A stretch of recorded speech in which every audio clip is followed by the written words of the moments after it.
Welcome to GK ज्ञान। Friends, आज का video specially for GST tax का एनालिसिस और स्टॉक एनालिसिस। हम पर्टिकुलर किसी इनवाइस को बनाते हैं, सेल्स इनवाइस की हम यहाँ पे बात कर रहे हैं। हमें कोई सेल्स का इनवाइस बनाना है या हमने बना दिया, उसको हमें अगर चेक करना हो कि इसमें ईच आइटम पे कितना टैक्स एप्लीकेबल है, कितना टैक्स हमने कैलकुलेट किया, तो वो कैसे किया जा सकता है। तो उसके लिए सबसे पहले मैं आपको बता दूं कि ये इनवाइस मैंने आपके यहाँ पे ओपन किया हुआ है, ठीक है। अब इस इनवाइस में हम एक बार वापस आ जाते हैं, इसको मैं ओपन कर लेता हूँ। ये इनवाइस आपके सामने है। एक एग्जांपल के हिसाब से मैंने एक इनवाइस बनाया हुआ है जिसमें 2-3 आइटम ले लिए हैं मैंने एज एग्जांपल। टैक्स रेट तो जो जिस आइटम पे जो आपको लेनी है वही आपको लेनी है as per your product and etcetera, जो भी आपका प्रोडक्ट रहता है उसके अकॉर्डिंगली। तो इसमें जो मेरा कंसेप्ट है आज बताने का वो ये है कि हम अगर इस इनवॉइस का सेपरेटली देखना चाहें कि टैक्स एक आइटम पे कितना है। मान लो कि ये मैंने 5% की कैटेगरी में बनाया है, दूसरे पर्सन की मैंने 5% की कैटेगरी में बनाया है। 5% जीएसटी रेट की बात कर रहा हूँ।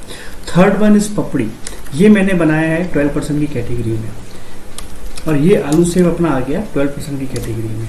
अब इसको हम यहाँ देख रहे हैं कि इन टोटल 4 आइटम्स पे नीचे इतना टैक्स लगाया हुआ है, सीजीएसटी और एसजीएसटी। लेकिन हम अगर देखना चाहें कि इस पे ईच आइटम पे कितना टैक्स लगा है टोटल, तो वो हम कैसे देख सकते हैं। उसके लिए आपको यहीं पे इसी विंडो पे प्रेस करना है। तो आपके सामने 2 ऑप्शन शो हो रहे हैं, GST tax analysis and stock query. पहले हम देख लेते हैं जीएसटी टैक्स एनालिसिस।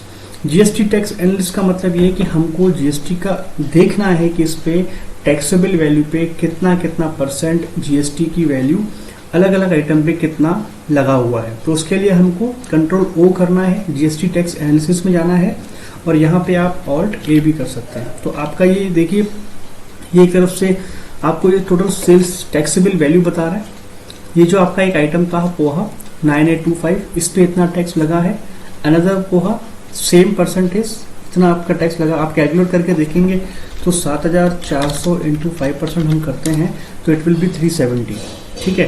तो ये 370 आपको यहाँ पे शो करेगा। आपको अगर चेक करना हो, क्लाइंट को बताना हो, प्रिंट का कंसेप्ट है, प्रिंट भी हम इसका निकाल सकते हैं।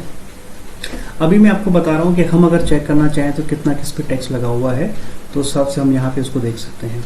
ओके, दूसरे कंसेप्ट में हम आते हैं। अगेन इसको कंट्रोल ओ करेंगे, ये है स्टॉक क्वेरी।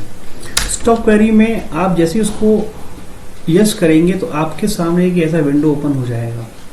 देखिए, मैंने इसको, मेरा जो कर्सर था वो आलू सेव पे था, तो वहां जाकर के मैंने इसे किया तो ये आलू सेव का एक स्टॉक एनालिसिस खुल गया, जिसमें आपको ये बताया कि रिसेंटली आपने ये आइटम किस किस से परचेज किया हुआ है एंड ये आइटम आपने किस किस को सेल किया हुआ है। तो आपको सिर्फ चेक करना हो कि कितनी क्वांटिटी हमने किस रेट से परचेज की है और कितनी क्वांटिटी हमने सेल आउट कर दी है। तो ये बेसिकली काम तब आता है जब हमें रेट का पता करना होता है कि हम अगर सेल्स का कोई इनवॉइस बना रहे हैं और देखना चाहते हैं कि हमारी परचेज कॉस्ट क्या है, तो आप यहाँ से बाहर होकर के स्टॉक समरी में जाकर के चेक करें, या उससे अच्छा एक शॉर्टकट की बेटर हम यहीं पर रह करके चेक करें। तो ये 3 आपको शो कर देगा यहाँ पे।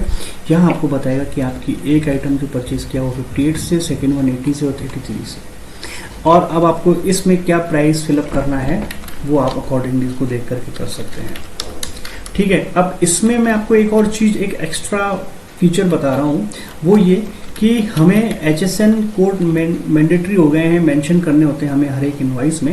जब हम जीएसटी का रिटर्न फाइल करते हैं तो उसमें अगर आपका HSN समरी अपडेट नहीं है तो उसमें एरर शो करता है। तो उसको हम जैसे स्टॉक फीड करते वक्त, स्टॉक की कैटेगरी न्यू बनाते वक्त, न्यू स्टॉक हम मेंटेन करते हैं, तो वहाँ पे आप यहाँ हमें स्टॉक का HSN डालना होता है। ये देखिए, यहाँ तो ये डला हुआ है। ओके, यहाँ पे सपोज कीजिए जब आपने आइटम परचेज किया या आपने इसका स्टॉक कैटेगरी ओपन किया, तो उस वक्त आपके पास परचेज इनवाइस नहीं था, लेकिन आपका सेल बनाना है, आपको परचेज इनवाइस आपके पास, उस पर HSN मेंशन नहीं है मिस्टेकली, तो वो आप बाद में मेंशन कर सकते हैं क्या, तो उसको ऑल्टर करके हम कैसे, देखिए हम यहाँ पे कैसे आए, ये एक शॉर्टकट की है, कंट्रोल एंटर से हम यहाँ जाएंगे, ये मेरे पहले वीडियो में बताया हुआ है इस शॉर्टकट की के बारे में, और यहाँ आकर के हम देखेंगे ये एप्लीकेबल जीएसटी की कॉन्फ़िगरेशन हमें एप्लीकेबल करनी है तो हम यहाँ से कर सकते हैं, उसको आप यस करके देखिए यहाँ पे HSN है।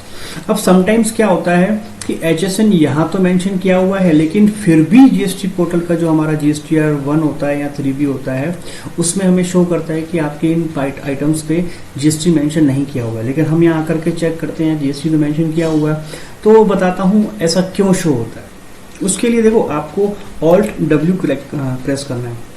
अब उसमें जब ये हमें शो होता है कि हमारा HSN बार आइटम क्या तो मेंशन किया हुआ, लेकिन फिर भी हमें GSTR 1 में एरर शो करता है कि आपके HSN मिसिंग है, इस आइटम पे HSN शो नहीं किया हुआ है। उसका एक ही रीजन है कि यहाँ पे जो हम करंट इनवॉइस होता है, मान लीजिए कि यहाँ पे एक आपका इनवॉइस बना हुआ है 1/4 में, यहाँ देखिए यहाँ पे मेंशन करना पड़ता है। अब होता क्या है, जैसे ये हमारा यहाँ पे मेंशन नहीं किया हुआ, लेकिन उसके बाद वहाँ के हमने 4-5 इनवॉइस बनाए होंगे, तो उसके बाद क्या होता है, यहाँ पे जो सेकंड इनवॉइस होगा ना वो आपने डेट एप्लीकेबल कर दी होगी 1 जून से, तो जून के बाद वाले जो बिल होंगे ना उन पे तो आपको HSN शो करेगा, लेकिन अप्रैल पे आप मेंशन करना भूल गए। अप्रैल से लेकर के 29 जून तक के जो इनवॉइसेस थे वहाँ पे इसको आप मेंशन करना रह गया, तो बाहर तो आपको शो करेगा, अंदर नहीं करेगा। तो उसके लिए हमें क्या करना होता है, 1 अप्रैल से जो भी हमारा फाइनेंशियल ईयर एप्लीकेबल होता है उस डेट से लेकर के 1904 यहाँ पे आपका एनी हाउ फीड होना ही चाहिए। अगर आपका यहाँ फीड हो गया ना तो वो सारे इनवॉइसेस में आपको शो करेगा कि आपका HSN मेंशन किया हुआ है, फिर आपका वो एरर शो नहीं करेगा। ओके, इसको हम सेव कर देते हैं और यहाँ पे आप सेव कर दीजिए, ऑलरेडी सेव है, और ये आपका ऐसे करके आप इसको सेव कर सकते हैं। ऐसे कोई एरर आ जाता है तो आप उसको अपने एरर को इस तरह से ठीक कर सकते हैं। कुछ एक एरर इसमें भी आते हैं कि सपोज आप कोई बना रहे हैं इनवॉइस और उसमें आपका जीएसटी नंबर मेंशन किया हुआ है आपने, लेकिन वो वहाँ पे एरर शो करता है। यहाँ पे जैसे सपोज कीजिए पार्टी का जीएसटी हम यहाँ पे रेगुलर करेंगे ना, तो जब तक आप इसमें जीएसटी नंबर नहीं डालेंगे ना तब तक वो एरर ही शो करता रहेगा वहाँ पे। तो यहाँ पे हमें फीड करना होता है, और कई बार क्या होता है कि हम यहाँ तो फीड कर चुके होते हैं लेकिन फिर भी वो एरर शो कर रहा होता है। तो उसका रीज़न ये है कि यहाँ आपके इनवॉइस बनाने के बाद आपने वहाँ तो सेव कर लिया, लेकिन जब इनवॉइस बन गया ना तो यहाँ पे आप देखिए ये वाला डायलॉग बॉक्स ओपन हो जाता है। इसके यहाँ पे भी वो होना चाहिए। सपोज करो आपका मेन उसमें है, इसमें नहीं है ना, तो वो पर्टिकुलर इनवॉइस को एरर बता देगा। तो ये छोटी छोटी एक कॉन्फ़िगरेशन की जो चीज़ें हैं हमें उनका ध्यान रखना पड़ता है कि ये एरर आ जाते हैं। उस एरर को रिजॉल्व करने में हमें बहुत समय लग जाता है, क्योंकि जब तक कि हमें पता चले कि प्रॉब्लम थी कहाँ पे, और अगर हमें ये पता होता है कि हाँ ये यहाँ हो सकता है तो आपको चंद सेकंड ही लगेंगे इसको सॉल्व करने में। लेकिन अगर किसी को पता नहीं है तो उनके तो भाई साहब घंटों खराब हो सकते हैं। मेरी तरफ से कुछ ट्रिक्स, कुछ कॉन्फ़िगरेशन की जो हम छोटी छोटी मिस्टेक्स कर देते हैं वो, और एक स्टॉक एनालिसिस कैसे किया जाता है, किसी को हमें देखना हो तो हम कैसे देख सकते हैं। कंट्रोल O स्टॉक क्वेरी, यहाँ आप इसको चेक कर सकते हैं। ये बहुत काम आता है। हो सकता है किसी को लगे कि इतना मेरे लिए यूजफुल नहीं है, लेकिन जो रेगुलर काम करते हैं ना, जिनके पास बहुत मतलब ऑल द टाइम स्टॉक की सेल्स के इनवाइस उनको बनाते रहने पड़ते हैं, जो स्टॉक एनालिसिस करना पड़ता है, रेट का देखना पड़ता है, तो उनके लिए ये बहुत यूजफुल चीज़ें हैं, बहुत काम आती है उनको। ओके, और यहाँ पे हमने जैसे देखा जीएसटी का, तो उम्मीद करता हूँ ये वीडियो कुछ लोगों के लिए यूजफुल रहा होगा, उनके लिए उन्हें काम आएगा। अगर उनको पता हो तो बहुत अच्छी बात है, और उनको नहीं पता हो तो आज इस वीडियो के माध्यम से उनको पता चल सकता है। तो उम्मीद करता हूँ मेरा वीडियो आपको अच्छा लगा होगा। वीडियो अगर अच्छा लगा हो तो प्लीज़ उसको आप आगे शेयर कीजिए। चैनल पे न्यू है, अगर अभी तक सब्सक्राइब नहीं किया तो प्लीज़ सब्सक्राइब कर लीजिए, और नोटिफिकेशन बेल को प्रेस करते हुए ऑल पे क्लिक कर लेंगे तो मेरे आने वाली वीडियो आपको मिल जाएंगे। तो आज की वीडियो में इतना ही, मिलता हूँ अगली वीडियो में किसी और अच्छी टॉपिक के साथ। तब तक गुड डे, टेक केयर।